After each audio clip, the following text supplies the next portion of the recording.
Before there were continents, before oceans found their shores, the earth was silent. No birds, no leaves, no voices, only stone and sky, molten fire and drifting dust. The planet was still learning how to breathe. Imagine standing on that young earth, though there is no standing, no you, no now. The air is thick with carbon and steam. Lightning forks across a copper horizon, striking oceans that are not yet oceans. Only endless plains of boiling rain. The ground trembles, reshaping itself every moment, mountains rising and collapsing like waves. The continents we know, Asia, Africa, the Americas, do not yet exist. They are fragments scattered within the Earth's restless crust, still searching for each other, drawn together by forces older than life. This was a world in motion, not fast enough for eyes, but fast enough for eternity. Underneath it all, the deep mantle churned like a slow heartbeat, moving the surface in vast, invisible currents. Volcanoes rose in chains, spilling fire into the dark, while great slabs of rock drifted across the planet's molten skin. The air glowed red. The sun hung lower, weaker, its light filtered through clouds of ash and methane. In the seas, the first whispers of life were forming. Tiny cells, invisible but miraculous. They fed on heat and minerals, not sunlight. They clung to cracks in the ocean floor, where scalding vents exhaled metal-rich water. And there, in those deep places, life began its patient work, dividing, mutating, multiplying, until the impossible became ordinary. Billions of years would pass before anything crawled, swam, or breathed. But already the story had begun. The continents were moving, the seas deepening, the sky slowly clearing. Earth was preparing for its first act of unity. A supercontinent that would one day gather all lands into one. If you could watch time from above, you'd see continents as drifting islands of stone, colliding, breaking, and merging over eons. This process, plate tectonics, is the planet's slow heartbeat. It moves at the pace your fingernails grow, yet over millions of years, it reshapes everything. Mountains rise, oceans vanish, climates shift, species appear and fade. Nothing on Earth is ever still. At first, the landmasses were small and scattered, fragments like Laurentia, Baltica, and Gondwana drifting apart and together like rafts on a global sea. They collided in bursts of unimaginable violence, earthquakes that lasted centuries, mountain chains that would one day crumble into sand. Each collision created something new. Vast interiors of desert, mountain ranges scraping the sky, and coastlines that curved like ancient scars. And slowly, inevitably, these drifting plates began to converge. One by one, the continents met, locked and fused, until the world had only one face, the single body of land we call Pangaea. But before Pangaea's rise, there was silence. Not the silence of peace, but the silence before a storm. The air grew colder. Ice crept from the poles, covering valleys and plains. The Earth entered one of its earliest ice ages, a frozen pause between fiery epochs. It was as though the planet itself was taking a breath, gathering strength for what came next. Beneath the ice, the machinery of change kept working. Continents groaned under pressure. Volcanoes punched through glaciers, exhaling warmth and gas into the frozen air. The oceans withdrew, locked in sheets of ice miles thick, revealing the naked bedrock of the Earth. In that cold, barren world, the future of continents was being written. The plates beneath the ice continued to drift, drawn by deep currents of molten rock, slowly assembling the shape of a world that no one could yet imagine. If you could compress millions of years into moments, you'd see the continents move like puzzle pieces. Africa rising, South America sliding north, Europe twisting eastward. They fit together perfectly, edges aligning like ancient memory. And when they finally touched, the Earth changed forever. Seas vanished. Vast deserts bloomed where oceans once were. Mountain chains, longer than any today, erupted from the collisions. The central Pangaean mountains, stretching across what would one day become North America and Europe. The sky filled with volcanic smoke. Rivers carved new paths through young valleys. And for the first time, the entire land of the Earth was one. It was a world of extremes, harsh, hot, and dry. The interior of Pangaea saw almost no rain. Winds carried red dust for hundreds of miles. Far from the coasts, the air shimmered with heat. Yet, even here, life endured. Strange ferns, spore-bearing plants, and the first forests clinging to riverbanks. Amphibians left the water, their damp skin drying under a sun more brutal than ours. Insects filled the air, wings glinting in the dim light. The land was awakening. From space, Pangaea looked like a vast scar across a blue planet. One massive continent surrounded by a single endless ocean, Panthalassa. It was beautiful, in its way, and terrifying too. A world unified, but restless. Beneath its crust, pressure built. Tectonic forces twisted and pulled, the same ones that had created this supercontinent already working to undo it. For the Earth, creation and destruction are never separate. They are two sides of the same movement. Expansion, collision, fracture, renewal. The world before time wasn't empty. It was becoming. Every eruption, every collision, every storm of ash or ice was part of a rhythm that would continue forever. The Earth doesn't end. It transforms. And though we live on its quiet surface now, beneath our feet, that ancient motion still continues. Even now, the continents drift a few centimeters each year. The same slow dance that once pulled them together. Someday, long after we are gone, they will reunite again. A new supercontinent will rise, another Pangaea under a different sun.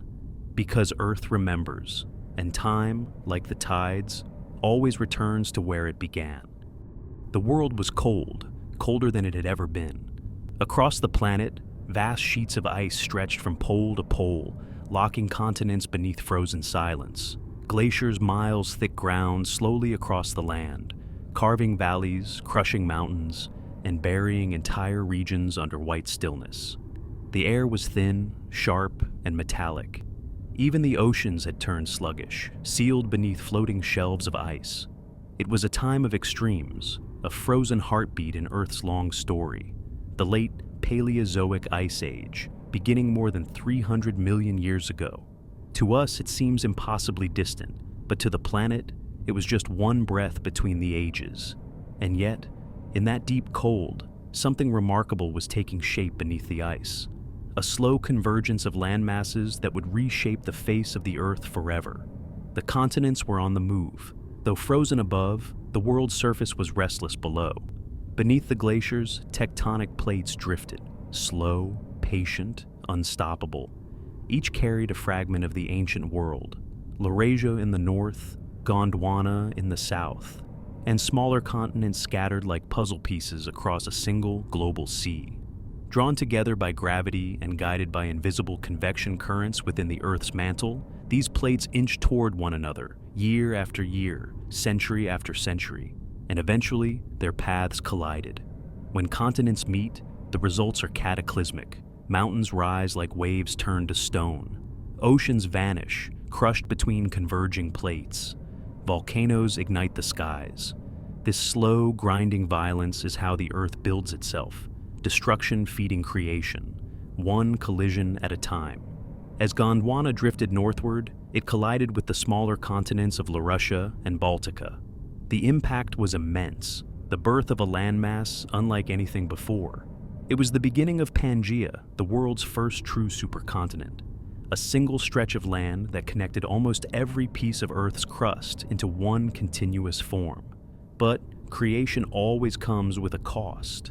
As the continents merged, climates shifted dramatically.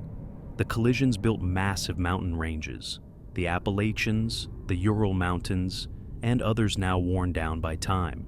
These young mountains trapped winds and changed ocean currents.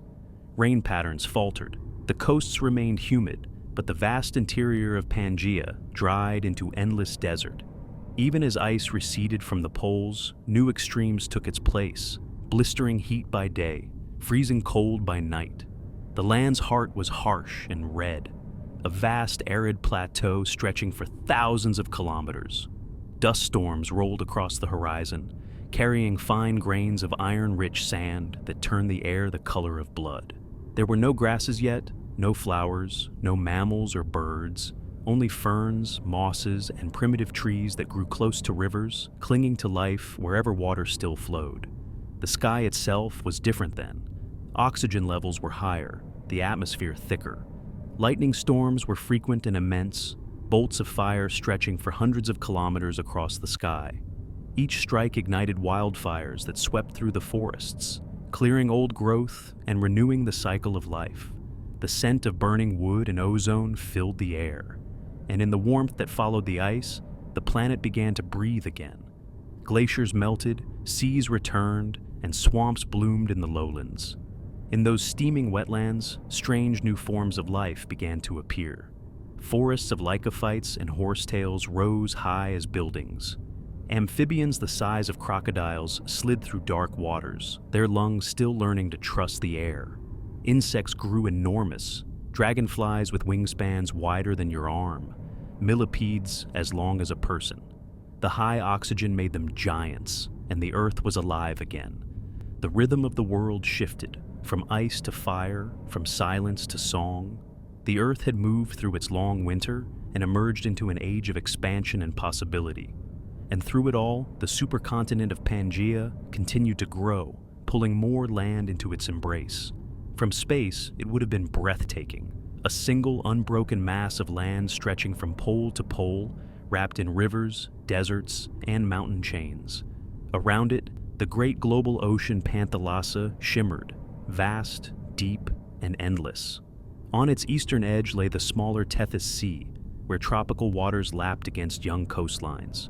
Currents swirled, carrying warmth to cold regions and cold to the equator.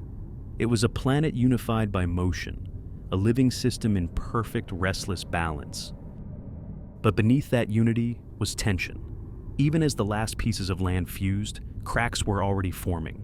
The same forces that built Pangaea were preparing to undo it.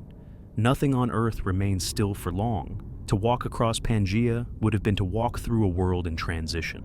The northern regions near what would become Europe and North America were cool and wet, covered in forests that thrived in heavy air. To the south, near what would become Africa and Australia, the land was dry and barren, scorched by sun and drought. Between these extremes, life adapted. Creatures evolved thicker skins, new lungs, stronger limbs. It was a time of experimentation, nature trying out forms it had never imagined before. The early reptiles began to appear, small, quick, and cunning, no longer tied to water like their amphibian ancestors. They laid eggs with shells that could survive on land, freeing them from rivers and swamps. This was evolution's quiet revolution, the moment life claimed the continents as its own. But for now, the world remained wild, raw, and unstable. Earthquakes rattled the supercontinent constantly. Volcanoes tore open the crust, sending rivers of lava through new forests. The air shimmered with heat and ash. To live during this age was to exist in a world still finding its shape, dangerous, unpredictable, and alive in every direction. The age of ice had ended, but its memory lingered. Glaciers still clung to the poles, and their melting fed enormous rivers that carved through the land. These rivers left behind deep valleys, fertile basins, and deltas where life would soon flourish. It was here, along these shifting waters, that the next great chapters of evolution would unfold. And so, the Earth, once frozen and fragmented, had become whole. A single land under one sky, encircled by one ocean. It was both the beginning and the end, the gathering and the waiting. Because in the long rhythm of the planet, every act of creation carries within it the echo of its destruction. Pangaea had been born, magnificent and immense, but already deep beneath its surface, the seeds of its breaking had begun to the world was waking up. The long age of ice had retreated, leaving behind a planet that felt warm for the first time in millions of years. Rivers thawed and flowed again, carving through the young face of Pangaea. Forests spread outward, dark and humid, covering valleys that had once been buried in glaciers. The Earth, though scarred and cracked, was alive. One vast breathing continent surrounded by a single endless ocean. To the east, the Tethys Sea shimmered under a pale sun. Its waters were shallow, warm, and green with life, the nursery of the future.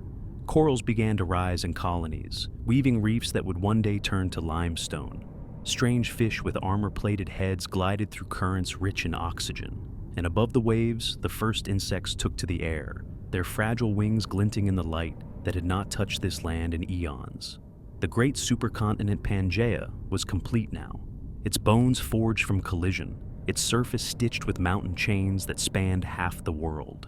The central Pangaean mountains towered across what would one day be North America and Europe, so vast they bent the winds and cast shadows hundreds of kilometers long. To the south stretched the deserts of Gondwana, red and infinite, baked under a heavy atmosphere dense with carbon and heat. Rain fell rarely, but when it did, it came in storms so fierce that lightning turned the sky white. Pangaea was a world of extremes, too hot, too dry, too wild for comfort. But life is never still. It learns, it adapts, it pushes forward, and in this strange new world, evolution found opportunity everywhere. The swamps along the coasts became the lungs of the planet. There, where land met sea, vast forests of lycopods, ferns, and seed ferns grew thick and tangled. They rose from black, oxygen-rich mud, their roots entwined like the fingers of sleeping giants. Each leaf was enormous, each trunk swollen with stored water. And when these forests fell, they sank into the mire, where time and pressure turned them to coal, the coal that humans would one day burn to recall this ancient heat. Insects ruled these forests. The air shimmered with wings, dragonflies the size of hawks, beetles that droned like engines, spiders larger than a hand. The oxygen level was higher than today, nearly 35%, allowing creatures to grow enormous and strong. Even the air must have felt different, thicker, sweeter, easier to breathe. In the rivers, amphibians flourished, sleek slow hunters with wide mouths and eyes that broke the surface like lanterns. They were the lords of the wetlands, feeding on insects and small fish, moving between water and land with heavy grace. But farther inland, on the dry plains of Pangaea's heart, something new was stirring. Creatures built not for the water, but for the land itself.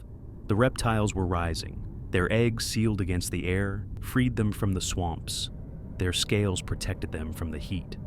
For the first time in Earth's history, animals could wander far from rivers, traveling across deserts that would have killed anything that needed constant water. They spread quickly, filling every corner of the supercontinent, the first true conquerors of the land. Among them were early ancestors of dinosaurs, crocodiles, and mammals, strange, half-familiar shapes. Some crept low and long, others stood on pillar-like legs. They hunted insects, amphibians, and each other. It was an age of experimentation, nature trying out designs for the ages to come. The most successful of these early reptiles were the Synapsids, creatures that looked reptilian, but were something different, something in between. Their skulls had single openings behind the eyes, allowing stronger jaw muscles and better hearing. Over time, they would give rise to the warm-blooded line, the ancestors of mammals. But for now, they shared the land with every other form life could imagine.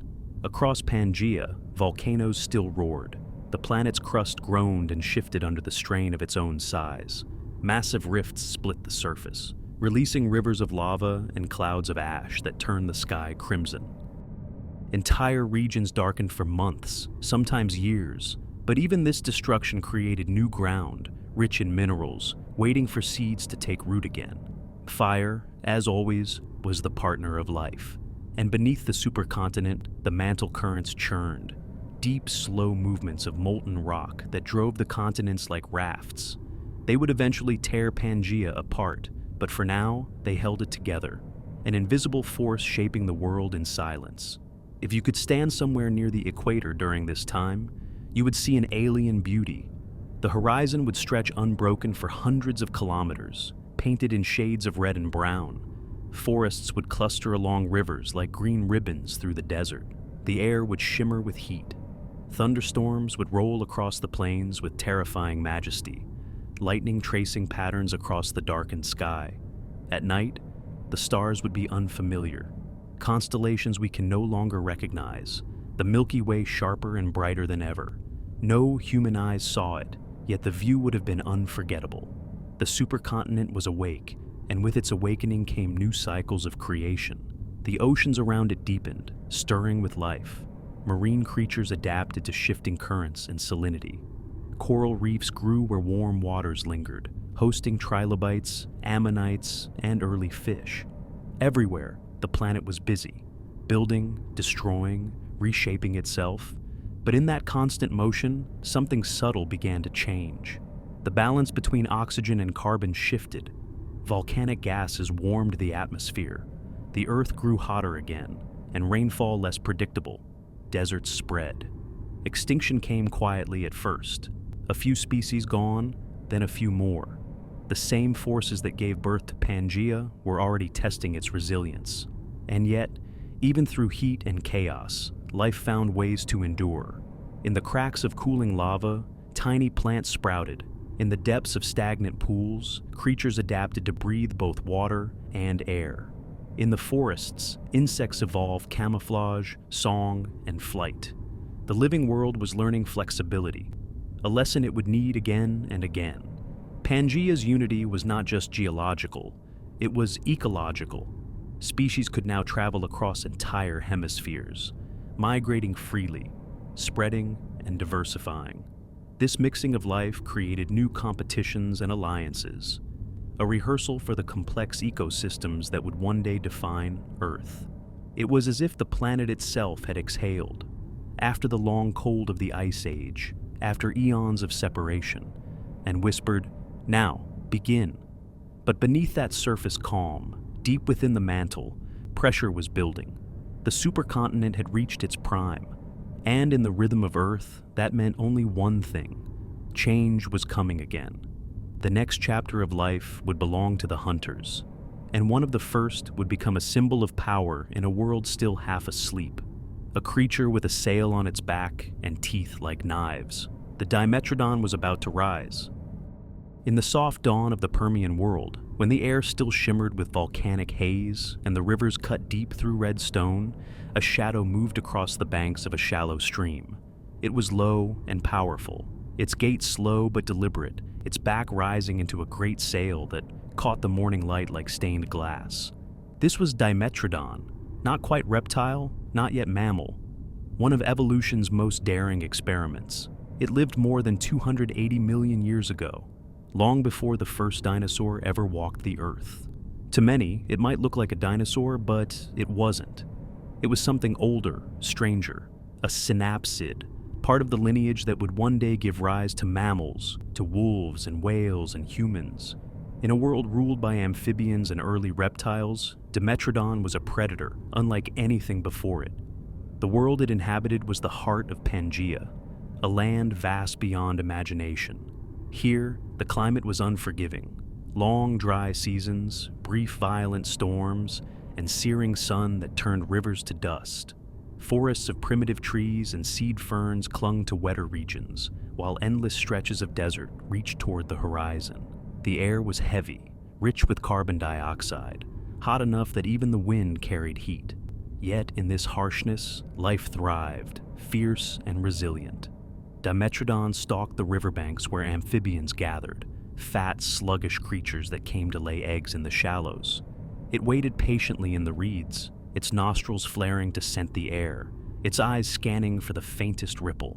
When it struck, it did so with precision, teeth curved like blades, serrated for slicing through flesh. Its bite could crush bone, and once it fed, it lay in the sun, motionless, warming its blood through the vast sail on its back. That sail, perhaps the most iconic feature of Dimetrodon, was more than decoration. It was biology's first great experiment with thermal control. Inside, it ran a network of blood vessels. In the cool mornings, Dimetrodon would face the rising sun, using the sail like a solar panel to absorb heat quickly. And when the day grew too hot, it could turn its body sideways to the light, shedding heat into the wind. It was the first known creature to manipulate its own temperature, the beginning of a journey toward warm-blooded life. But Dimetrodon wasn't alone. The land around it teemed with other forms: small, fast reptiles, early synapsids, and strange herbivores armored with thick hides. The rivers hid lungfish and sharks, while insects buzzed through the humid air. The world was not yet green as we know it. There were no grasses, no flowering plants. Instead, ferns and giant horsetails covered the ground in patches, their fronds brushing against the reptile's belly as it moved. At night, the air cooled quickly. The sky burned with stars, unfamiliar constellations over a landscape that never slept. Volcanoes glowed on distant horizons, their red light flickering like torches across the land. Every few decades, the rivers changed course, carving new valleys and drowning old forests. To survive here required both strength and patience, qualities Dimetrodon had in abundance. Its size was impressive, some growing over 3 meters long. Its body was muscular, its legs sprawled outward in a half-reptilian stance, and its head wide, triangular, filled with sharp, uneven teeth. Unlike modern reptiles, Dimetrodon's teeth were differentiated, some for cutting, others for gripping. It was the first predator with something like a mammal's bite, an innovation that would echo across millions of years. Its prey ranged from small amphibians to other reptiles, and even young Dimetrodons when food grew scarce. Hunting was a slow art, bursts of speed followed by stillness. In the heat of midday, most creatures hid, and so did it. Retreating to the shadows of rocks or burrows, it dug into the red earth. Only in the early morning and late afternoon did the land come alive again, filled with movement, with life feeding on life. Dimetrodon ruled these cycles. It was the apex predator of its time, unmatched for millions of years. Its very existence showed what evolution could do when given heat, pressure, and time. The line between reptile and mammal was blurring. Over generations, Dimetrodon's descendants began to change. Some became smaller, more agile, more efficient at keeping warm. Their bones grew lighter, their teeth more complex. They hunted at dusk and dawn, times when cold-blooded rivals moved sluggishly. This was adaptation at work, the slow, invisible shift of nature testing new blueprints. The ancestors of mammals were learning to live not by the mercy of the sun, but by the rhythm of their own inner fire. Meanwhile, the world around them continued to transform. Volcanic eruptions reshaped the coasts, releasing vast amounts of carbon dioxide into the air. Temperatures fluctuated wildly. Rainfall grew unpredictable. Seas rose and fell, leaving behind salt plains and fossil beds. The continents groaned as tectonic plates adjusted to the weight of Pangaea's unity. To be alive, then, was to exist in a planet perpetually in motion. The fossil record tells the story in fragments. Bones found in the red beds of Texas and Germany, impressions left in ancient mudstone, teeth still sharp after hundreds of millions of years. Each fossil a whisper from a world that's gone, a reminder of how fragile and yet relentless life can be. Dimetrodon lived long before the first dinosaurs, long before birds, before mammals, before us. And yet, we carry its legacy in our bodies. Its jaw structure, its differentiated teeth, its path toward warm blood, all are part of the inheritance we never knew we shared. When you breathe warm air on a cold morning, or feel your heartbeat quicken in fear, you're echoing something that began in that ancient age. A creature basking by a Permian riverbank learned to master its own temperature, and in doing so, it set the stage for every mammal to come. The rise of Dimetrodon marked a turning point, not just for evolution, but for the planet itself. The balance of ecosystems began to shift. Reptiles and synapsids replaced the amphibians that had ruled for so long. The world was moving toward complexity, toward competition, toward change. But beneath this success, the Earth was already trembling. Volcanoes grew angrier. The atmosphere thickened with carbon and ash. Oceans warmed and stagnated. The supercontinent, still young, was beginning to choke on its own vastness. In the next age, that tension would reach a breaking point. The mighty predators of the Permian would face something far greater than hunger or heat. They would face the greatest extinction the world had ever known. For now, though, the sail-backed hunter ruled, silent, radiant in the dawn, unaware that it was both king and ancestor, both conqueror and prelude. The age of Dimetrodon was the calm before the fire. The world after Dimetrodon was a furnace. The air shimmered with heat, heavy with dust and the scent of distant fire. Pangaea stretched endlessly, a continent so vast that rain could take weeks to cross from ocean to inland desert. Volcanoes pulsed at its seams, exhaling smoke into a copper sky. And through that haze, new creatures walked, descendants of the old reptilian hunters, but something altogether different. They were Therapsids, heirs to the lineage that had begun with Dimetrodon. They carried in their bones a quiet revolution. Their jaws moved differently, their legs stood straighter, their bodies more efficient at conserving warmth. If you saw one today, you might hesitate. Its eyes seemed too knowing, its posture too deliberate. They were neither reptiles nor mammals, but the bridge between both, the almosts of evolution. For millions of years, the Therapsids ruled the world. They spread across every corner of Pangaea, from the humid swamps near the equator to the cold forests of the southern lands. They lived through droughts and floods, adapting as easily to burning deserts as to coastal plains. Some hunted in packs, others grazed in herds. They dug burrows, raised young, and watched the seasons pass in ways no creature before them had. The earth had changed too. Oxygen levels fluctuated, the sky thick with volcanic ash. The once humid coasts grew drier, and the great forests of the Carboniferous age began to fade. What replaced them were hardy, drought-resistant plants, conifers, cycads, and ginkgos, whose waxy leaves could survive the long heat. These new forests fed the herbivorous Therapsids, who in turn fed the predators that hunted them. The planet had settled into a rhythm again, harsh but stable enough for life to flourish.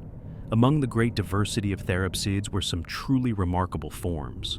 There was Lystrosaurus, a stocky, tusked creature with a beaked mouth and stumpy legs. It looked like a cross between a pig and a turtle, yet it was one of the most successful animals to ever live. It could dig, graze, and travel long distances, surviving where others perished. Its lungs were efficient, its metabolism fast. When mass extinction later came, Lystrosaurus would be one of the few to endure, a small, stubborn ember of life. Then there were the Gorgonopsians, sleek, saber-toothed hunters, fast and intelligent. They were the lions of their time, built for speed and power, with long canines designed to pierce thick hides. Their skulls were lighter than those of their reptilian ancestors, their teeth more specialized, their bodies more flexible. And when they hunted, they did not rely on patience like Dimetrodon once had. They sprinted, attacked, and killed with precision. In them, the spark of mammalian predation had begun. Other Therapsids, like the Dicynodonts, roamed the plains in herds. They were herbivores, gentle and social, their tusks used for digging and defense. They lived in burrows, cared for their young, and possibly even regulated their own body temperature. In the midst of a chaotic, violent world, they represented something new: cooperation, endurance, and adaptability.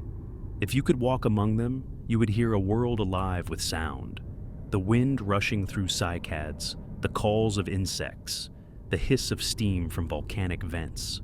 Herds moving together across the dust, predators growling low as they stalked the edges. Every creature's existence a balance between energy and heat, between hunger and safety.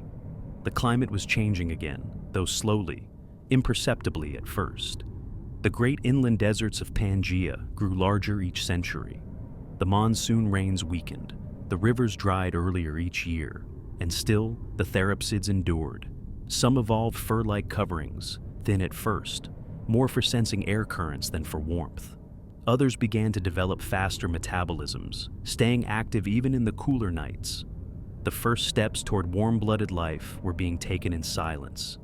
This period, the Middle to Late Permian, was a time of transformation, not just for species, but for the entire Earth.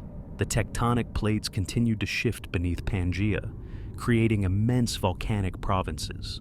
The greatest of them was the Siberian Traps, an eruption so vast it would one day cover millions of square kilometers in basalt.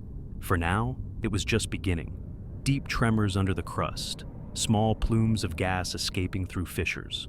The planet was preparing another turning point.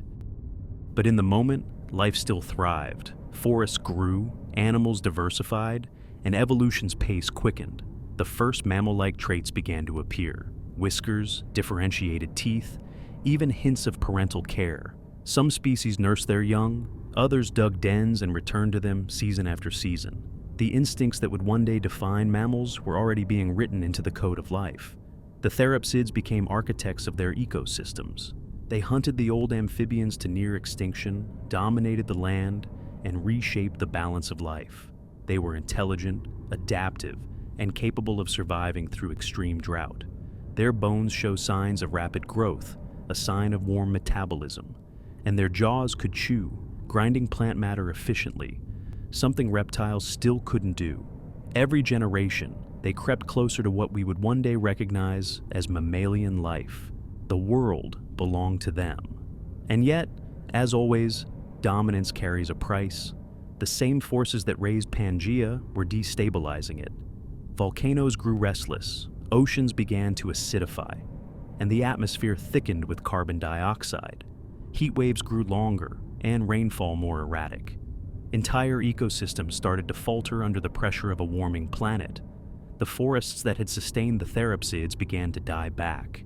Lakes evaporated, the food chains wavered. The great rain that had lasted tens of millions of years was nearing its end, not through weakness, but through catastrophe. Still, for a time, the Earth was beautiful in its own strange way. Imagine standing on a high plateau somewhere in what would one day become South Africa. The air is dry, the wind hot. Below you, a herd of Dicenodonts moves slowly through a plain of red dust. Farther away, a Gorgonopsian crouches low in the shade, watching. A river glints in the distance, cutting a silver path through the land.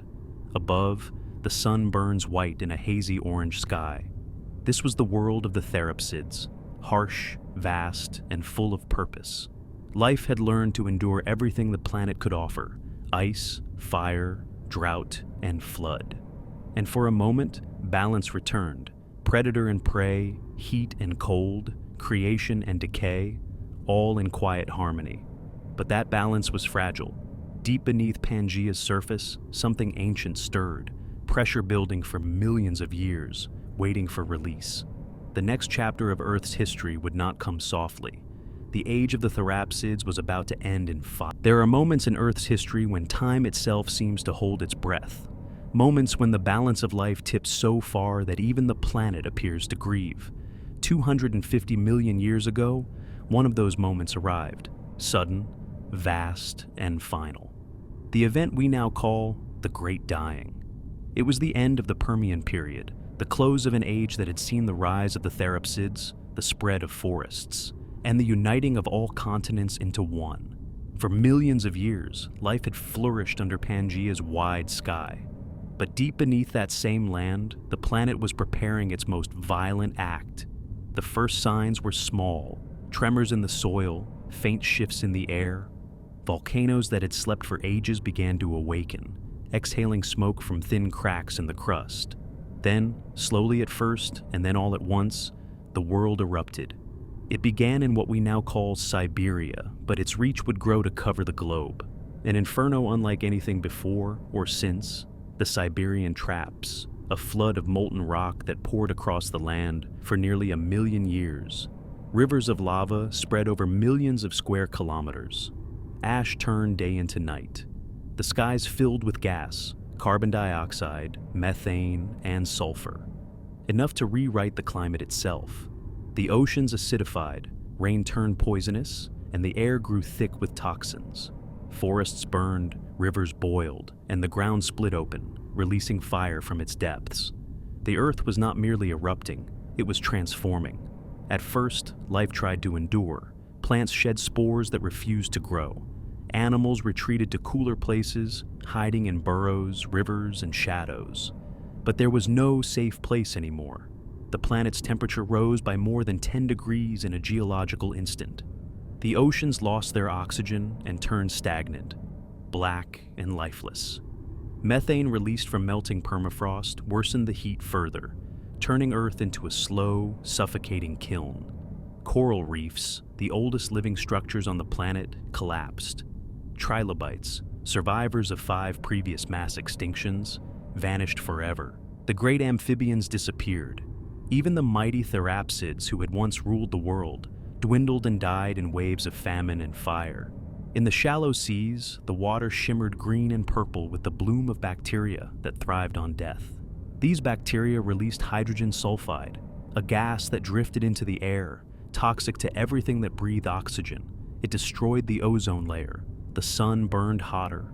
Radiation increased, and the cycle of death deepened. This was not an extinction. It was an unraveling. Scientists estimate that more than 90% of all species vanished during this catastrophe. 9 out of 10. Nearly everything that crawled, swam, or grew. It was the most complete collapse life has ever known. On land, only a few forms clung to survival. Among them was the small, resilient Lystrosaurus, tusked, burrowing, and stubborn. Its ability to endure drought, its simple lungs, and its hardy metabolism carried it through when nearly everything else perished. In a world of ash and silence, it became one of the few survivors, a symbol of persistence in the face of oblivion. The rest of the planet became a graveyard. For thousands of years, volcanic darkness dimmed the sun. The air smelled of sulfur. Ash fell like snow, covering the land in gray. When the eruptions finally eased, acid rain had scoured the soil bare. Even the microbes in the oceans struggled to recover. The earth had reset itself, emptying its canvas of nearly all life. And yet, even in this desolation, the seeds of renewal were already buried. Life does not surrender. It waits. In the cracks of volcanic rock, the first hardy mosses returned. In the shallow pools near the coasts, algae began to bloom again. The atmosphere, poisoned and heavy, slowly began to clear. Each decade, each century, the air grew slightly less hostile. The planet began to cool. It would take millions of years for life to reclaim what it lost. But the pattern had begun. Evolution is not fast, but it is relentless. And from the silence that followed the Great Dying, a new world would emerge, a world stranger, larger, and more dynamic than anything before. The supercontinent of Pangaea survived, but scarred. Volcanoes quieted, their fury spent. The land settled under a bruised sky. New rivers carved through layers of ash, cutting through the ruins of forests that had once shaded amphibians and therapsids. The air shimmered with heat by day and froze by night, but under the surface, the machinery of change continued. The molten mantle shifted, the magnetic field flickered, and the earth began to breathe again. In time, new creatures would appear, smaller, quicker, more adaptable. Where giants had fallen, opportunists would rise. The empty world was a blank slate, waiting to be filled again. And in that waiting, life began its slow recovery.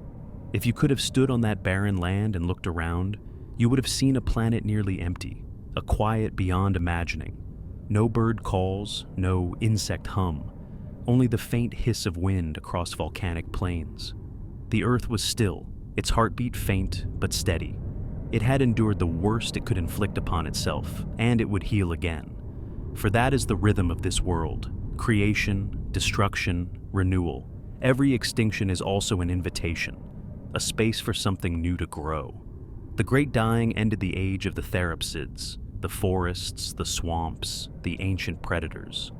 But from its ashes, the stage was cleared for the next act, for the rise of new life, new forms, and new dominions. What came next would reshape the planet again, and give birth to creatures that would one day rule the seas, the skies, and the land. The world had burned, but it was not finished.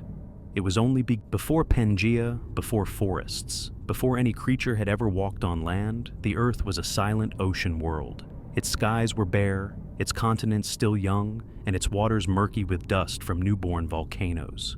For billions of years, life had existed here, quietly, invisibly, as single-celled drifters that neither breathed nor thought, only divided and endured. But then, in one of the most remarkable bursts of creativity in the planet's history, everything changed. This was the Cambrian explosion, a moment when life didn't just grow, it invented itself anew. It happened about 541 million years ago, long before the rise of Pangaea, yet its echoes would shape every creature that ever lived afterward. It was the spark that began the story of animals, of bodies, of movement, of eyes that could see. Before this moment, life was mostly microscopic, soft, and simple. Afterward, the oceans teemed with creatures so strange and vivid that the world had never seen their like before. Imagine drifting in those ancient seas. The sunlight filters through the water in pale green ribbons. Below, the ocean floor stretches out in dunes of fine silt, carved by slow, ancient currents. And everywhere, movement. Tiny bodies scuttling, burrowing, swimming. Forms unlike anything alive today. Soft shells, frilled limbs, spines, antennae, eyes like glittering stones. Among them swam the Anomalocaris, a predator nearly a meter long, with sharp appendages that curved like scythes and a mouth shaped like a circular saw. It glided through the water with silent grace, its body rippling like silk. Its eyes, among the first of their kind, could see in fine detail, light and shadow, movement and shape. For the first time, the hunter could see its prey, and evolution responded in kind. Prey grew armor, shells, and spikes. Predators grew faster, sharper, cleverer. Life had begun its first great arms race. All across the Cambrian seas, innovation exploded. Some creatures learned to burrow, hiding beneath the sand from sight. Others floated near the surface, drifting with the currents like living plankton. Worms evolved mouths and stomachs. Trilobites grew exoskeletons, and jellyfish developed the first hints of muscles. Even the simplest forms were changing. It was as though the rules of existence had been rewritten, as if the planet had suddenly remembered how to dream. Scientists still debate why it happened. Perhaps oxygen levels rose high enough to fuel complex metabolisms. Perhaps the melting of ancient ice freed minerals into the oceans, feeding an explosion of algae that sustained larger life. Or perhaps it was the evolution of eyes, vision itself, that transformed the oceans into an arena of color, light, and pursuit. Once life could see, it had reason to move, and once it could move, it had reason to become something more. The Cambrian period was Earth's first act of extravagance. New body plans appeared everywhere, designs so versatile that they would echo through all future life. Some had hard shells, others jointed legs. Some carried spines for defense, others grew fins for speed. These patterns, bilateral symmetry, segmented bodies, limbs for grasping and walking, would become the templates of nature. You could trace the outline of your own body back to these seas: head, spine, symmetry, all born here. One of the most famous creatures from this era was the trilobite, a segmented crawler with compound eyes and an armored back. It became one of the first great successes in evolutionary history. There were thousands of species, filling every ecological niche. Some swam, some dug, some grazed on algae, some hunted smaller prey. For nearly 270 million years, they would dominate the oceans, leaving behind fossils as common as stones.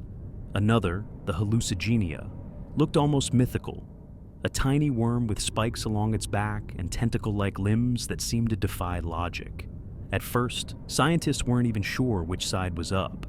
And then there was the Opabinia, a creature with 5 eyes and a flexible proboscis ending in a claw. It looked like something drawn from a dream, or a half-remembered myth of another world. These were not mistakes. They were experiments, nature's first sketches of possibility. What makes the Cambrian explosion so profound is not just that life diversified, but that it began to build worlds. For the first time, ecosystems appeared: food webs, hierarchies, relationships. Predators shaped prey, and prey shaped predators. Waste became nutrients. Death fed life. The planet itself was being restructured, layer by layer, by the actions of living things. Even the chemistry of the ocean changed. As creatures developed shells made of calcium carbonate, they drew minerals from seawater, altering its composition. When they died, their shells sank, forming the first limestone beds. Those same rocks now form mountains on every continent, a geological memory of the first age of animals. It was not just an explosion of forms, but of behavior. Some creatures began to group together for protection. Others developed senses, the first hints of smell, of taste, of hearing vibrations in the water. The Cambrian world was noisy in ways we can't imagine. The pulse of fins, the rasp of shells scraping rock, the silent thunder of life becoming aware of itself. And yet, even this golden age would not last forever. The oceans were dynamic, and the climate shifted constantly. Some species could not adapt, others vanished without a trace. But enough endured to seed the next chapters, to give rise to corals, fish, and the first creatures that would one day crawl onto land. Every animal that ever breathed, hunted, or dreamed is a descendant of that moment. The Cambrian explosion was the dawn of complexity, of interaction, of self-awareness in its most primitive form. It was the moment the planet learned how to imagine itself alive. If you could close your eyes and drift there, among those ancient waters, you'd feel an almost holy quiet, light spilling through green seas, shadows of strange creatures moving below, the faint shimmer of motion in every direction. It was not chaos, but choreography, an orchestra of life tuning itself for the ages to come. And as these new beings multiplied, diversified, and thrived, they laid the foundation for all that would follow. From the silence of single cells had come the first symphony of the living world. It was not the beginning of life, but it was the beginning of the story we belong to. The Cambrian seas had been the planet's awakening, the first great bloom of bodies in motion. But the Devonian was something else entirely. It was the world learning to breathe deeper, to grow roots, to reach upward and outward in every direction. It was an age of green light and living water, an era when oceans ruled, yet whispered promises of land. Scientists call it the Age of Fish, but that name barely captures its wonder. It was a time when evolution sculpted not only creatures, but the very possibility of the world we know today. The Devonian period began about 419 million years ago. By then, the planet had grown warmer, calmer, more hospitable. The continents were moving closer together, but they were not yet one. Pangaea still waited to be born. Vast inland seas spread across the continents, shallow and clear, glowing with sunlight. Coral reefs flourished, creating ecosystems more diverse than anything before them. If you could have swum there, the water would have seemed endless and full of color, a living cathedral made of light and motion. Corals grew in towering columns, some taller than trees. Schools of armored fish, placoderms, glided between them, their bodies wrapped in bone plates like living tanks. They were both hunters and hunted, their eyes glinting with silent purpose. The largest of them all, Dunkleosteus, could grow over 6 meters long and bite through bone with jaws that slammed shut like metal traps. Its mouth opened not with muscles, but with a hinge of skull plates, creating one of the most powerful bites in history. When it attacked, it did not chew, it crushed. But not all the fish of the Devonian were armored monsters. Some were elegant, fast, and built for speed. The ancestors of sharks with smooth skin and fins that cut through water like blades. Others were small, darting among coral branches, their scales shimmering in flashes of blue and silver. Every shape you can imagine, sleek, flat, coiled, spined, swam here, each a different answer to the same ancient question. How do we survive the ocean? The reefs were alive not just with fish, but with 1,000 smaller beings. Crinoids, sea lilies, wave feathery arms to catch drifting food. Trilobites crawled across the seafloor, their segmented bodies tracing winding paths in the sand. Cephalopods, the ancestors of squid and octopus, extended long, curling arms to snatch passing prey. Some had shells like coiled horns. Others floated freely, translucent and ghostly, and among them drifted clouds of plankton, tiny, unseen architects of oxygen whose quiet labor made every breath possible. Above the waves, the first signs of a new revolution were appearing. The land, once barren and brown, was beginning to turn green. Mosses and primitive plants crept across the coasts, spreading roots that broke down rock into soil. Soon, the first trees would rise, slender trunks with fern-like fronds, fragile yet determined. The air filled slowly with oxygen, and the planet took its first true breath. This was not just the age of fish, it was the dawn of forests. And with forests came rain, soil, and stability, the ingredients for life beyond the sea. But beneath the surface, evolution was quietly writing its next masterpiece. Some fish began to explore the shallows, where sunlight touched the muddy bottom. There, in pools and swamps, fins brushed against silt, growing stronger, thicker. Lungs, once used only for gulping air in stagnant water, became more efficient. And in that slow, unseen transformation, fins began to become limbs. Among these pioneers was a creature called Tiktaalik, half fish, half amphibian, and all potential. It had scales and gills like a fish, but also lungs and a neck that could lift its head out of water. Its fins contained bones, the first outlines of shoulders, elbows, and wrists. With those fins, it could prop itself up, rest on the shore, or drag its body through shallow mud. It was not yet a land animal, but it was close, so close that the boundary between sea and land was beginning to blur. Imagine it resting on a muddy bank, its wet body glinting in the fading light, eyes watching insects skimming the surface. It breathes, not easily, but enough. It blinks. And in that blink, something new has begun. The first step toward every bird, reptile, and mammal, toward us. The Devonian world was not gentle, though it was full of beauty. Storms raged across shallow seas, rivers flooded forests, carving new paths through green. And deep beneath the waves, oxygen levels shifted, invisible, deadly. From time to time, massive die-offs swept through the oceans, wiping out species in silence.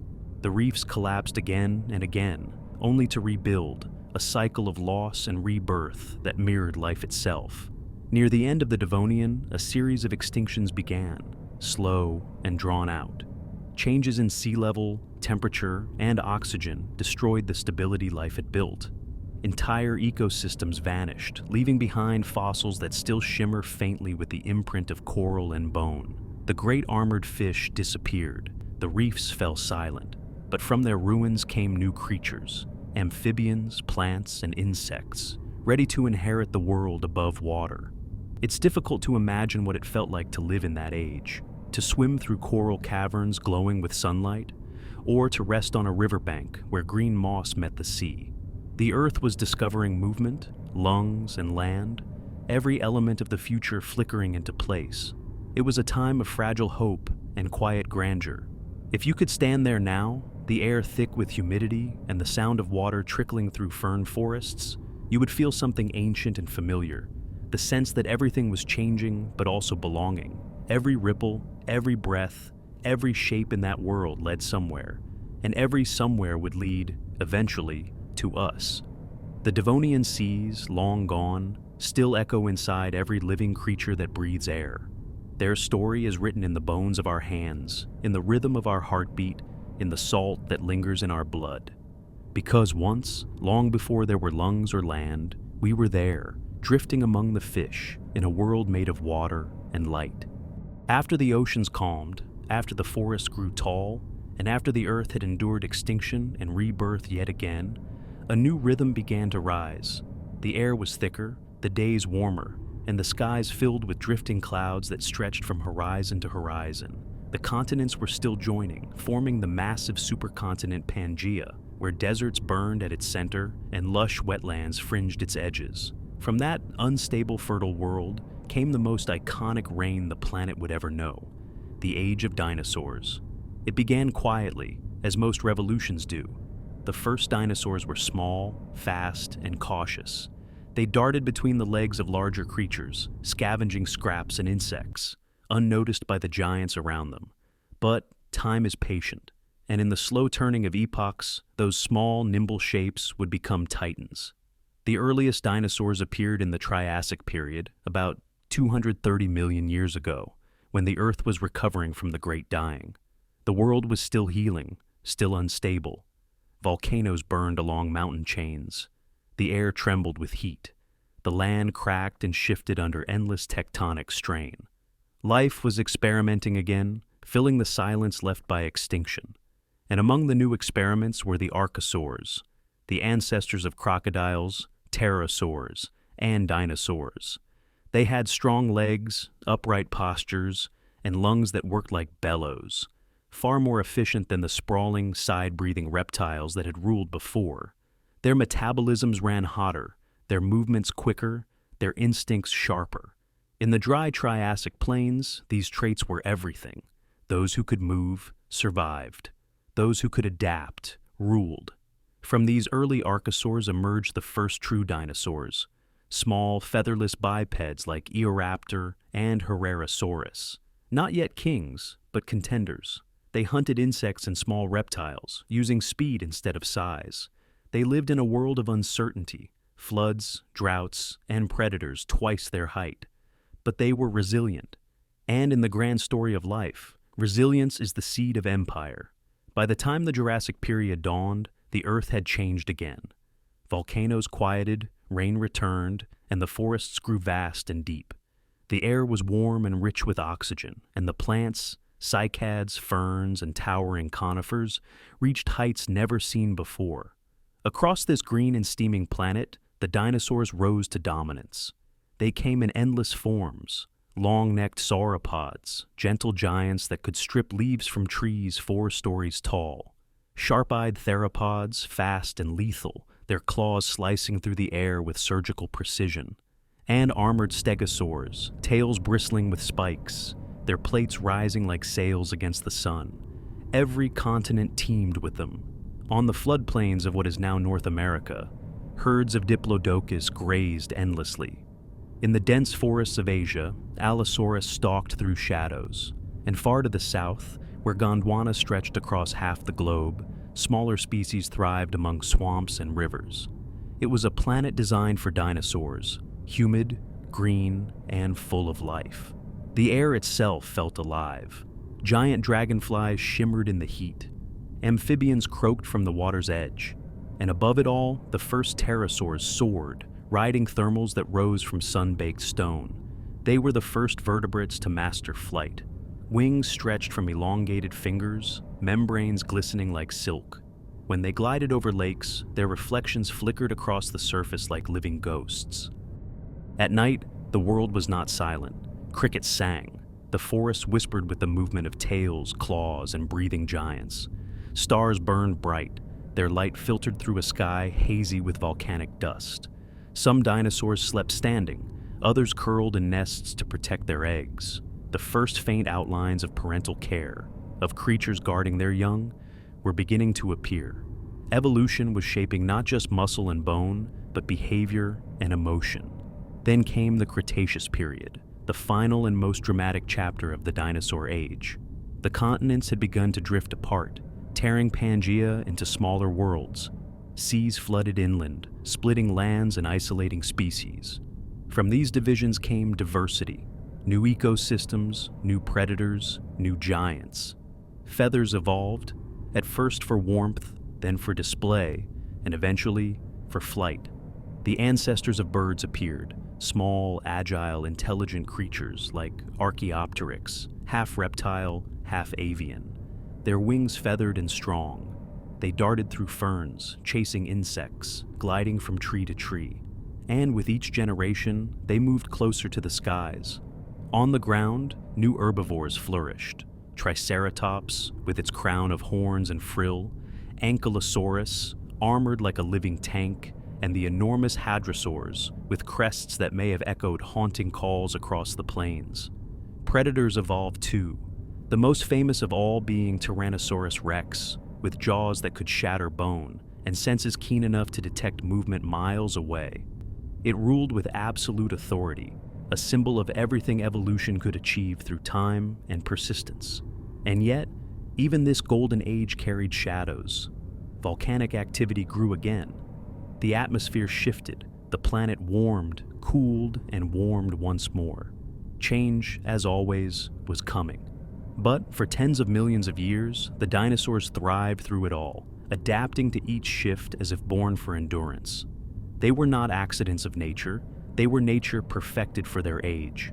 Under their feet, flowering plants began to bloom for the first time, fragile, delicate, and full of color. They opened during dawn, releasing scent into the morning air. Bees and small winged insects hovered over them, pollinating as they fed.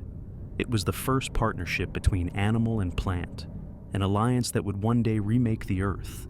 If you could walk through that world, you would be dwarfed by its scale. a forest of conifers reaching hundreds of feet high, sauropods moving like living hills between them, the ground trembling beneath their steps, streams full of turtles, crocodiles, and fish glimmering in the sun, and above, birds, the descendants of small feathered dinosaurs, tracing elegant arcs through the air. Everywhere you looked, life overflowed. The dinosaurs had become the Earth's heartbeat, each species a verse in a song that lasted for over 160 million years. They shaped ecosystems, carved landscapes, and left footprints that still remain pressed into stone. And though their world would one day end in fire, their legacy never truly died, because every bird that beats its wings in the morning sky is a descendant of that ancient age. Every feather, every beak, every spark of life that soars, all carry the echo of a time when giants ruled. When you close your eyes and imagine them, not roaring, not monstrous, but simply living, grazing, flying, nesting, you can almost hear the rhythm of their world, a world where time moves slower, where evolution painted on a vast canvas of color and light. It was not just the age of dinosaurs, it was the Earth's long dream of movement and majesty. And though that dream would end in an instant, with a flash of fire from the heavens, its memory still burns in every sunrise. Because long before we ruled the planet, they did. And in their rise and fall lies the story of life itself, magnificent, fragile, and endlessly reborn. When the fire finally fell, it came from the sky.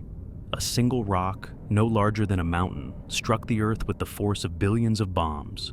The seas boiled, forests turned to flame, and a curtain of ash wrapped the planet in night. The age of the dinosaurs, a reign that had lasted for over 160 million years, ended not with a whimper, but with a blinding silence. And then, slowly from the ashes of that silence, a new world began to stir. This was the Cenozoic era, the age of mammals, the age of renewal, the age of beginnings after the end. The first days after the impact were like an endless winter. Dust and smoke filled the atmosphere, blocking out the sun for years. Temperatures dropped, photosynthesis halted, and nearly 3/4 of all life vanished. The dinosaurs, once rulers of every ecosystem, were gone, save for a few small feathered survivors that would evolve into birds. The Earth was wounded, its skies dim, its oceans gray and lifeless. But beneath the ruin, in the dark corners of the world, caves, burrows, and forest floors, tiny creatures endured. They were mammals. Small, warm-blooded, resourceful. For millions of years they had lived in the shadows of giants, scurrying between roots and under leaves, surviving by night and hiding by day. And now, in the stillness that followed catastrophe, the world finally belonged to them. The earliest mammals of the Cenozoic were modest creatures. Some were insect eaters, others fed on roots and fallen fruit. They lived short lives, raised small litters, and adapted to every habitat the post-dinosaur Earth offered. The first forests regrew quickly, lush, damp jungles where ferns and palms reclaimed the land. Birds filled the skies, reptiles returned to the rivers, and mammals explored every open niche left behind. Over time, they diversified, rapidly, brilliantly. In less than 10 million years, mammals of every shape and size appeared, tiny climbing species with grasping hands, swift runners built for grasslands, massive herbivores with teeth made for grinding leaves, and fierce predators with claws sharp enough to tear through bone. Among the most striking were the creodonts, early carnivores that prowled the tropical forests. They were long-bodied and muscular, with keen senses and coordinated packs. And then came the primates, the ancestors of monkeys and humans, swinging through the canopy, eyes facing forward, brains quietly growing more complex. The Cenozoic was not an age of giants like the Mesozoic before it. It was an age of innovation. Instead of size, intelligence became the tool of survival. The world was learning a new kind of power, adaptability. As time passed, the planet reshaped itself again. The continents drifted apart, opening new oceans and raising new mountains. The Himalayas were born when India collided with Asia, pushing stone toward the sky. The Andes rose along South America's edge, sculpting weather and climate. and the Atlantic Ocean widened, separating worlds that had once been one. These changes created new habitats, plains, tundras, deserts, each a stage for evolution's next experiments. The mammals adapted with astonishing speed. In the grasslands of Africa, vast herds of grazing animals evolved, ancestors of elephants, antelope, and horses. In the cold north, creatures grew thick fur and layers of fat, the beginnings of seals, whales, and polar bears. The oceans themselves filled with life again, as mammals returned to the sea and became something new entirely. One of the greatest transformations of all was the birth of the cetaceans, whales, dolphins, and porpoises. Their ancestors had once walked on land, hunting along ancient coastlines. Over millions of years, they returned to the ocean, their limbs turning into fins, their nostrils shifting to the tops of their heads, their bodies reshaping into sleek forms built for the deep. To watch their story unfold is to see evolution working in reverse, land life remembering the sea. The Earth of the Cenozoic was a world of movement. Ice sheets advanced and retreated, forests expanded, then gave way to grasslands. Climate pulses swept through the ages like slow tides.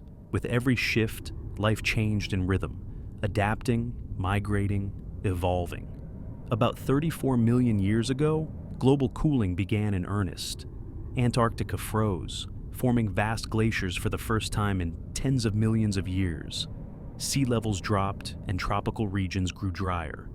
The world of dense jungles began to open into wide savannas, and mammals adapted accordingly. Legs grew longer, eyes adjusted for distance. Speed replaced stealth. Predators evolved too, cats, dogs, and hyenas refining the art of the chase. In the air, birds of prey mastered flight, scanning plains for movement below. And underground, rodents and small burrowers multiplied endlessly, quietly weaving the base of the food web. Through it all, the planet pulsed with new forms of intelligence and connection.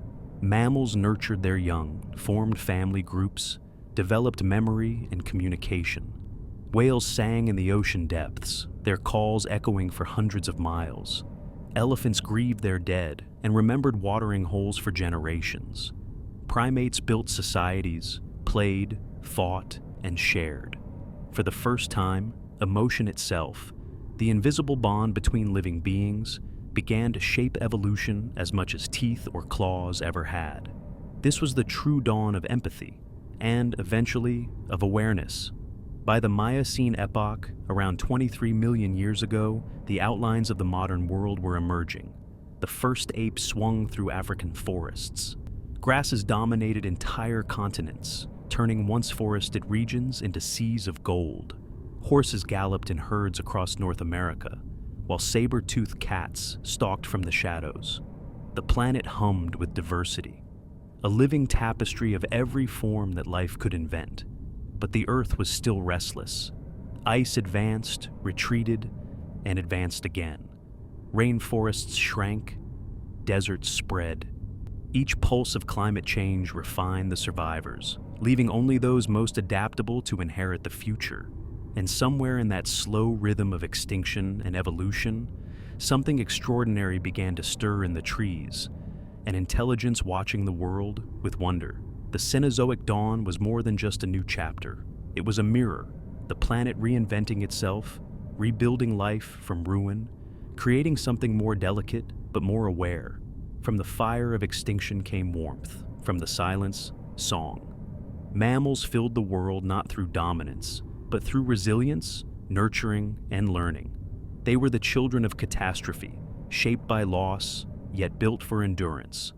If you could stand on that ancient plain as dawn broke, you would hear it, the low rumble of herds moving through grass, the cry of birds overhead, the sigh of wind through young forests. It would sound strangely familiar because it is the world we still live in, only younger, simpler, wilder. The dinosaurs had ruled through strength. The mammals would rule through connection. And in that connection, a new form of life would one day look up at the stars and wonder where it came from. The age of mammals began not with thunder, but with whispers. The earth was quiet again, green, breathing, alive. After the long dark that followed the extinction of the dinosaurs, light filtered through young forests, and the air grew thick with the scent of new growth. The world was open, unclaimed, and from the roots and burrows, from trees and rivers and shadows, the mammals emerged, ready to begin again. They were small at first, cautious, the survivors of a broken world their ancestors had hidden underground, while fire and ash consumed everything above. But now, the skies were clear, the ground fertile, and opportunity stretched in every direction. Evolution, ever patient, began to weave new shapes, and slowly, the earth filled once more with movement. In the beginning, mammals were creatures of adaptation. They lived in every niche the dinosaurs had left behind. Some returned to the trees, light and nimble, developing long fingers and tails for balance. Others stayed close to the ground, scurrying through the underbrush, feeding on roots, fruits, and insects.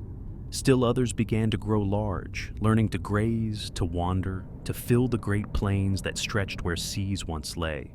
The world was changing fast. Forests spread across continents, then gave way to grasslands. Rivers carved new valleys.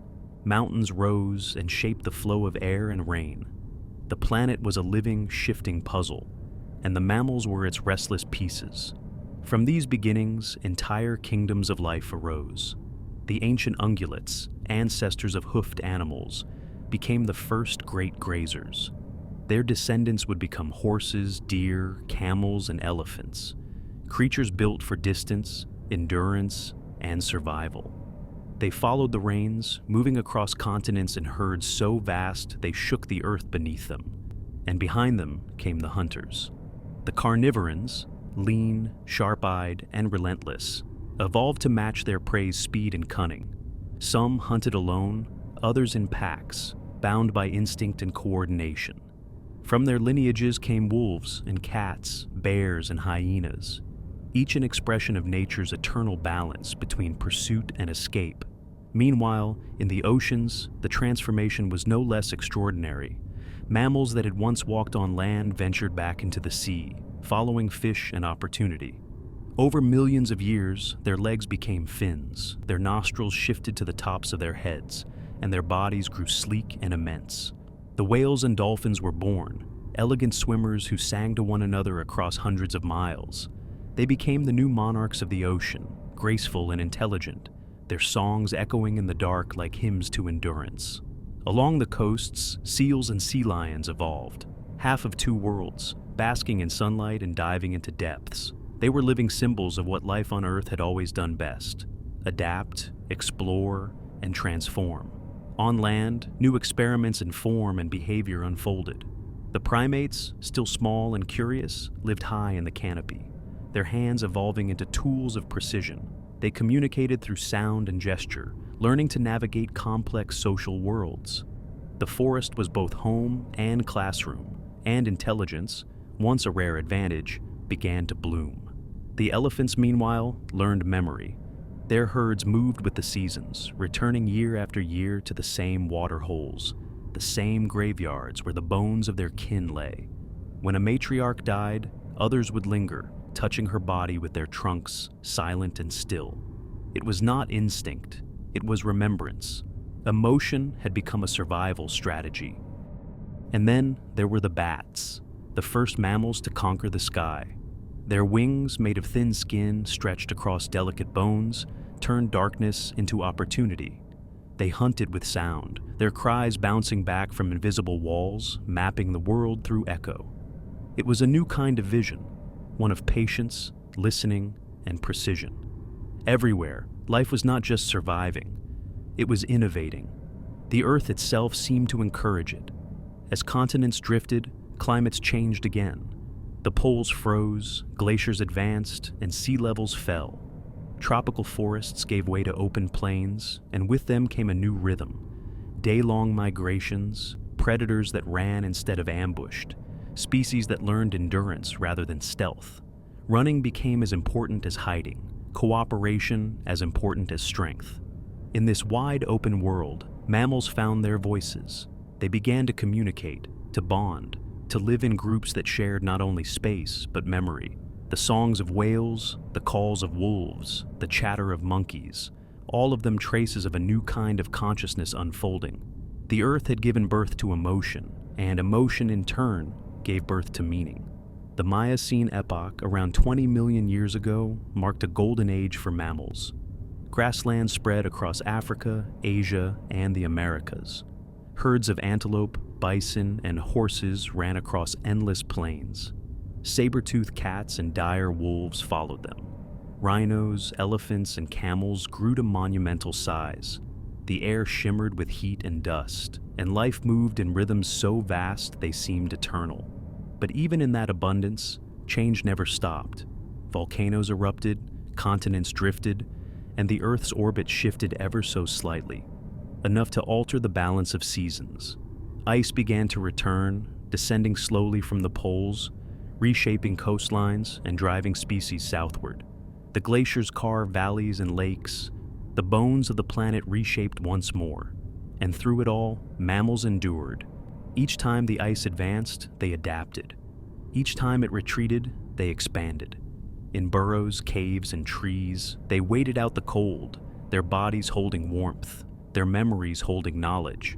They had inherited not the power of size, but the wisdom of resilience. The story of mammals is not a tale of dominance, but of endurance through change. They are creatures that thrive in transformation, that bend, shift, and survive when others fall. From the first rodent-like scurriers in the Paleocene to the elephants, whales, primates, and wolves of later ages, they carried forward the most precious inheritance evolution ever gave: adaptability. By the end of the Pleistocene, the world had cooled again, and something extraordinary began to take shape. A branch of primates that walked upright, shaped tools, and lit fires in the night. The Earth had seen empires of stone and bone before, but never one that looked at the stars and wondered what lay beyond them. For now, though, the mammals still ruled in harmony with the planet. Herds in the grass, hunters in the dusk, wings in the night sky, songs in the deep. Each heartbeat, a rhythm passed down through millions of years of survival. Each breath, a reminder of fire once hidden in burrows, now burning bright across the earth. The dinosaurs had ruled by dominance. The mammals ruled by endurance. And somewhere, deep within their lineage, consciousness itself began to stir. An awareness that would one day reshape the earth once again. Imagine, for a moment, a world that never drifted apart. A world where the continents never fractured, where oceans never rose between them, where Earth remained a single, colossal landmass beneath one continuous sky. That world would have been Pangaea eternal, a planet of boundless horizons and endless migrations, where deserts spanned hemispheres and forests stretched from pole to pole. It's a thought experiment both scientific and poetic, not a rewriting of history, but a window into what might have been. Because the breaking of Pangaea shaped everything we know, our climates, our species, our very evolution. So what if it hadn't? What if the Earth had chosen stillness over motion, unity over change? At first glance, it might seem idyllic, one vast supercontinent surrounded by a single, world-spanning ocean, no borders, no continents adrift. But Pangaea's unity came with imbalance. The interior would have been brutal, a landlocked furnace where rain seldom fell, and the heat of summer turned the soil to dust. Mountains would rise in ridges across the heart of the land, but rivers would have no oceans to reach, dying instead into salt flats and ephemeral lakes. The coasts, in contrast, would be lush and rich with life, narrow bands of green hugging the edges of an otherwise arid world. If Pangaea had never broken, evolution would have taken a very different path. With fewer isolated regions, species would have spread freely across the globe, blending into one another instead of diverging. There would be less specialization, less biodiversity, perhaps fewer species, but more resilience. The Earth might have been filled with creatures familiar, yet subtly alien. Mammals adapted to every climate, vast migratory herds moving with the shifting seasons, predators following them across thousands of kilometers of open land. The climate, too, would have been transformed. Pangaea's sheer size would have made weather more extreme. Without oceans to distribute heat evenly, the equator would bake under relentless sun, while the poles would sink into eternal cold. Great deserts, larger than anything that exists today, would dominate the interior, Dust storms would stretch for weeks, shaping dunes taller than mountains. The atmosphere itself might have grown drier, thinner, less forgiving. But along the coasts, life would have thrived. Vast mangrove forests and estuaries would lace the edges, fed by countless rivers from the inland mountains. There, ecosystems would bloom, reefs, marshlands, and floodplains supporting billions of creatures. Ocean currents would circle the supercontinent in a slow, perpetual gyre, distributing warmth unevenly and creating pockets of unpredictable weather. The storms would have been spectacular. Walls of lightning rolling for thousands of kilometers, rain falling so hard it carved new rivers into stone. And beneath that turbulent surface, life would evolve slowly but powerfully, driven not by separation, but by endurance. Humanity, if it ever arose in such a world, would have lived very differently. Civilizations might have begun near the coasts, where resources were abundant and travel by sea was possible. But expansion into the interior would be perilous. Journeys across burning plains, mountains without end, and deserts wider than entire continents. Trade and migration would cluster along fertile belts, following the water, the weather, and the wind. Perhaps great nations would have formed, not separated by oceans, but by geography, by the sheer immensity of the land itself. Cultures might have been fewer but vaster, their influence stretching for thousands of miles. Languages would evolve slowly, carried by traders and travelers across generations. The idea of the other side of the world might not exist. Only endless variations of the same world, bound together by dust and wind. The myths of such a humanity would be different too. Without the isolation of continents, there would be fewer tales of discovery and more of endurance. Legends about journeys across deserts that lasted lifetimes, or rivers that circled back upon themselves. Perhaps they would look at the unbroken horizon and tell stories of gods who once tried to split the land apart and failed. Their art would echo the vastness of their world. Long, unending lines, sweeping forms, and colors drawn from the sunburned earth. Ecologically, the consequences would be profound. Ocean life would evolve under constraint, limited by the vast, circular panthalassic sea. The deep ocean would be poor in nutrients, its currents trapped by the supercontinent's shape. But near the coasts, productivity would explode. Massive reefs, kelp forests, and fisheries of staggering scale. Whales and dolphins, if they existed, might circle the world in continuous migration, following the eternal current that flowed east to west without interruption. On land, mammals would adapt to extremes. Species would grow larger to conserve heat in the cold regions, smaller to release it in hot ones. Migration would be constant, an eternal movement of life chasing the rhythm of the seasons across the same endless continent. Birds would cross thousands of kilometers between breeding and feeding grounds, guided not by continents, but by wind and memory. And perhaps intelligence itself would evolve differently. Without oceans to divide, ideas would spread faster, technologies shared across one vast civilization. But without isolation, creativity might slow. Fewer experiments, fewer sparks of divergence. The world might grow wise, but not wild. Yet even in that imagined stillness, the Earth would not truly rest. Tectonic forces would continue to churn beneath Pangaea's crust. The heat of the mantle would build, pressing upward, cracking the surface.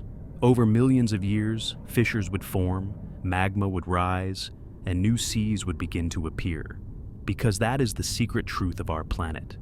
It cannot hold still. Movement is not its flaw. It is its nature. Even a world that tried to remain whole would eventually fracture under its own weight. The Earth would demand change, as it always has. The supercontinent would break once more, and from its cracks, new oceans and climates would be born. And so, the cycle would begin again. Unity, fracture, renewal. The rhythm of the world, eternal and unbroken, even in breaking. If you close your eyes, you can almost see it. One vast land under one sun. Forests bending under endless wind. Mountains stretching into haze. Animals migrating across a continent with no edge, no end. A world that feels both familiar and alien, ancient and unborn. But perhaps it's better that our world did divide. that oceans rose, that climates shifted, that isolation sparked diversity. Because in fragmentation, life found creativity. In difference, it found beauty. And in distance, it found meaning. If Pangaea had never broken, the Earth might have been quieter, grand but uniform. Instead, it became what it is now, a mosaic of continents, each carrying its own colors, its own voices, its own stories. And maybe that's the real miracle of motion. Not that the world moves, but that through every fracture, it learns how to begin again. Sometimes the most haunting stories are not the ones that happened, but the ones that almost did. The world that might have been is one written in the margins of Earth's memory. A series of paths not taken, branches of possibility that ended before they began. Our planet could have looked so many different ways, and yet, from chaos and coincidence, it became this one. If you close your eyes and listen closely, you can almost feel the hum of those lost versions beneath your feet. Worlds that flickered briefly in deep time, then vanished, leaving only traces in stone and starlight. In one of those forgotten worlds, the asteroid missed. The skies remained blue. The dinosaurs lived on. Forests still trembled with their footsteps, and the nights rang with their calls. Small mammals still crept in the underbrush, waiting for a chance that never came. Intelligence might have evolved, but not ours. Perhaps a line of feathered raptors, clever and social, would have learned to build, to plan, to dream. Their civilization might have risen under canopies of giant ferns, their architecture shaped like nests, their tools built for talons instead of hands. And when they looked up at the stars, perhaps they would wonder, as we do, if something once came before them. It's strange to think how much of our existence depends on impact and accident, on a rock that fell from the sky at just the right or wrong moment. If it had passed by, the age of mammals might never have come, and we might never have learned to speak the story of the Earth aloud. In another timeline, the Earth cooled faster. Ice spread sooner, locking the planet into a deep freeze before complex life could gain a foothold.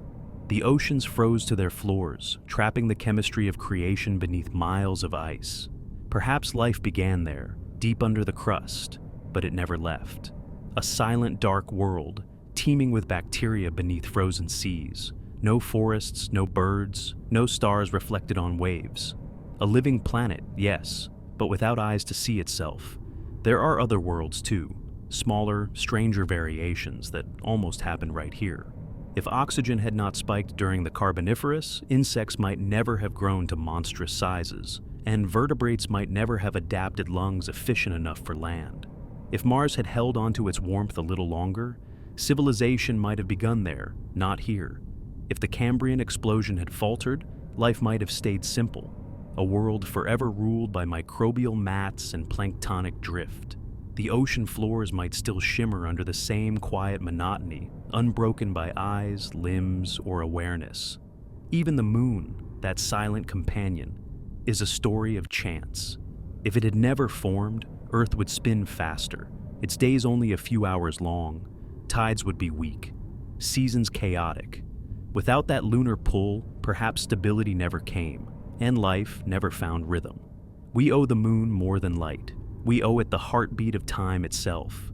And yet, amid all these might-have-beens, we are here, an improbable consequence of survival and loss. Every extinction cleared space for something new. Every catastrophe rearranged the pieces of the puzzle. The Great Dying gave rise to dinosaurs. The fall of the dinosaurs gave rise to us. We are, in a sense, the product of 1,000 endings. Still, it's worth wondering, what would the Earth look like if it had chosen differently, even once? Imagine a world where the continents were arranged in a perfect ring around the equator, endless tropical coastlines feeding lush, humid jungles. Evolution there might favor amphibious life, creatures that breathe both air and water, their societies rising along the shorelines, neither landbound nor marine. Civilizations might build coral-like cities, woven from living organisms, glowing softly beneath shallow waves. Their written language might be patterns of bioluminescence, read by light instead of ink. Or picture a slower Earth, one with a thicker atmosphere and weaker gravity. The skies would be full of vast floating life forms. creatures like airborne whales drifting through layers of cloud, feeding on microscopic spores. Forests below would sway under their shadows, while smaller beings would evolve wings to join them. Flight, not ground, would be the center of life's design. It sounds fantastical, but physics allows it. Nature has always been generous with its imagination. And then, of course, there's us. Humanity, that fragile, curious branch of the primate tree. Our entire history, all our languages, art, science, love, and conflict, fits into a blink of geological time. We are not the inevitable outcome of evolution. We are its experiment. If one climate had shifted differently, if one ancestor had not survived a drought, if one asteroid had come sooner, we might never have existed at all. Perhaps another species would have taken our place. Elephants, with their memory and empathy, might have built societies grounded in remembrance instead of invention. Octopuses, with their intelligence and color-changing skin, might have developed art as conversation, a language of shifting light. Or maybe dolphins, with their social bonds and complex songs, would have turned the oceans into their own civilization, their myths carried in melody through the water. The world that might have been is vast beyond measure, filled with ghosts of possibility. But each unrealized path adds depth to the one that did unfold. Because evolution is not a story of perfection. It's a story of persistence, of trying and failing again and again until something works. When you look at the night sky, you're seeing that same principle played out across infinity. Every star, every planet is another version of what if. Some worlds froze, some burned. Some might have teemed with life that never reached awareness. And somewhere, perhaps, there are civilizations like ours, staring upward and wondering if they were the first or the last to ask that question. It's humbling to realize that our existence, every breath, every heartbeat, every word, rests on a foundation of cosmic accidents. We live in the world that survived, not the one that was meant to be. And maybe that's the beauty of it. We are not destiny. We are possibility realized. If you could stand at the edge of time and look back at all those branching worlds, you'd see it clearly. The Earth didn't choose the easiest path, but the most interesting one. A path of fire and ice, of loss and renewal, of breaking and healing. A planet that never stopped changing, even when it meant erasing what came before. The world that might have been exists only in imagination, but the world that is, the one that survived every collapse, every storm, every extinction, that world is still here, beneath our feet, alive and breathing. And for now, that's enough. Because this, right here, might just be the most miraculous version of all. The Earth has always been in motion. Not just in its orbit, not only in its spin, but in its spirit. It is a planet that breathes in epochs, that thinks in centuries, that dreams in continents and oceans. Every mountain you've ever seen was once dust. Every sea has been land. Every heartbeat of this world has been a rise and a fall, a beginning and an ending, endlessly repeating through time. We've walked together through that story, from the frozen silence before Pangaea's birth, to the roar of volcanoes, to the whisper of forests growing over ash. We've seen the rise of creatures who ruled and vanished, and the long patience of those who endured. We've stood beside rivers that once cut through glaciers, beneath skies lit by meteors, among deserts that used to be seas. The story of Earth is not a straight line. It is a circle that never stops turning. The ground beneath you right now, the soil, the stone, is built from everything that came before. The sand was once a mountain. The mountain was once a seabed. And deep inside that stone are the fossils of lives that once breathed, moved, and dreamed. Every step you take, you're walking on history layered so deeply it could fill 1,000 libraries. And above that ground, the sky, ever shifting, ever watching, holds its own kind of memory. Each atom of oxygen you breathe was forged in a star billions of years ago. Each droplet of water has cycled through countless bodies, rivers, and clouds. Nothing here is new. Nothing here is old. It all simply is, transforming quietly, endlessly, patiently. When we imagine time, we think of it as a river flowing in one direction, from past to future. But the Earth doesn't see it that way.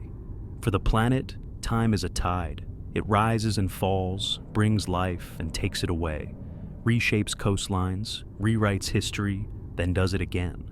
Every extinction gives birth to something new. Every loss becomes foundation for renewal. The Cambrian seas, filled with soft, shining creatures, gave way to forests and rivers. The Devonian swamps gave birth to lungs and limbs. The Permian fires cleared the stage for dinosaurs. The Cretaceous impact made space for mammals, for us. And someday, long after we are gone, something else will rise from our ashes, something unrecognizable but carrying a trace of us, just as we carry the memory of everything that came before. It's easy to think of change as destruction, but on this planet, change is creation in disguise. The Earth does not mourn what it loses, it transforms it. Even extinction, the most terrible word we know, is never truly the end. It's a handover, a reshuffling of life's energy into new forms.